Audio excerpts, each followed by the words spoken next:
Assalamualaikum warahmatullahi wabarakatuh. Perkenalkan, nama saya Resa Herdiani Rifin dengan NIM C1B020004 dari kelas R003 Manajemen. Baiklah, di sini saya akan melanjutkan materi minggu lalu mengenai penentuan harga pokok produk, metode harga pokok proses, bagian lanjutan.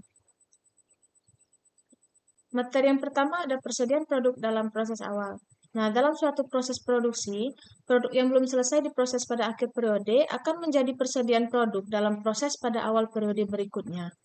Produk dalam proses awal periode ini membawa harga pokok produksi persatuan yang berasal dari periode sebelumnya, yang kemungkinan akan berbeda dengan harga pokok produksi persatuan yang dikeluarkan oleh Departemen Produksi yang bersangkutan dalam periode sekarang.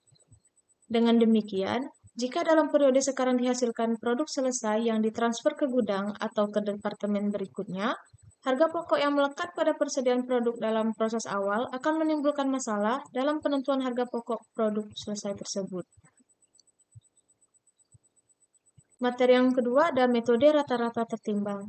Dalam metode ini, harga pokok persediaan produk dalam proses awal ditambahkan kepada biaya produksi sekarang dan jumlahnya kemudian dibagi dengan unit ekuivalensi produk untuk mendapatkan harga pokok rata-rata tertimbang dan digunakan untuk menentukan harga pokok produk jadi yang ditransfer ke departemen berikutnya atau ke gudang atau juga bisa dengan cara mengalihkan dengan jumlah kuantitasnya. Adapun rumus untuk menghitung unit equivalence yaitu UE sama dengan unit selesai ditambah persen PDP akhir. Nah, sedangkan perhitungan harga pokok per unitnya dengan rumus HP atau unit sama dengan biaya yang melekat di PDP awal ditambah biaya pada periode sekarang dibagi unit equivalence. Adapun proses pemberlakuan metode rata-rata di departemen pertama yaitu dihitung total biaya untuk masing-masing jenis biaya produksi. Adapun jenisnya yaitu biaya bahan, biaya tenaga kerja, dan biaya overhead pabrik dengan cara biaya yang melekat pada persediaan barang dalam proses awal ditambah dengan biaya-biaya periode berjalan. Selanjutnya, dihitung jumlah unit ekuivalen produksi yang dihasilkan dalam periode yang bersangkutan dibagi barang jadi atau yang ditransfer ke departemen berikutnya, ditambah barang dalam proses akhir menurut unit ekuivalen. Harga pokok rata-rata kemudian dihitung berdasarkan total biaya dibagi jumlah unit ekuivalen. Nah, sedangkan di departemen lanjutan, yang pertama dihitung harga pokok rata-rata yang berasal dari departemen sebelumnya.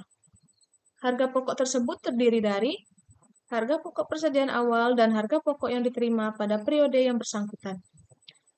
Lalu yang kedua, menghitung harga pokok rata-rata persatuan di departemen yang bersangkutan dengan cara harga pokok rata-rata dari departemen yang mendahului ditambah dengan harga pokok rata-rata di departemen yang bersangkutan.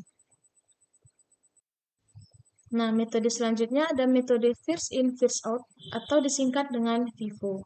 Nah, metode FIFO ini adalah istilah dari first in, first out yang artinya perhitungan persediaan masuk pertama keluar pertama sehingga metode ini juga masuk pertama kali ke dalam gudang dan akan dijual pertama saat penjual produk.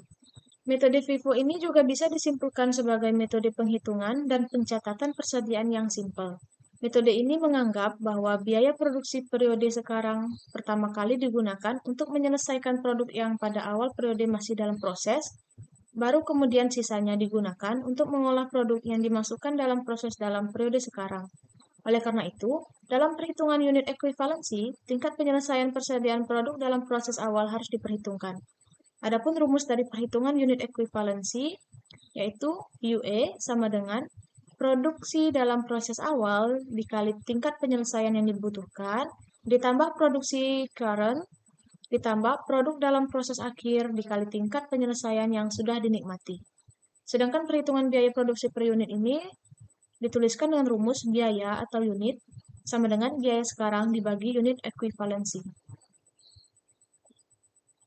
Adapun proses pemberlakuan metode FIFO yang pertama, setiap elemen harga pokok produk dalam proses awal tidak digabungkan dengan elemen biaya yang terjadi dalam periode yang bersangkutan. Proses yang kedua yaitu dianggap untuk menyelesaikan produk dalam proses awal menjadi produk selesai. Yang ketiga, harga pokok produk dalam proses awal periode tidak perlu dipecah kembali menurut elemennya ke dalam setiap elemen biaya. Sekian materi yang dapat saya sampaikan mengenai penentuan harga pokok produk, metode harga pokok proses lanjutan. Semoga ilmu yang saya sampaikan tadi bermanfaat bagi kita semua. Mohon maaf jika ada salah kata. Saya akhiri. Wassalamualaikum warahmatullahi wabarakatuh.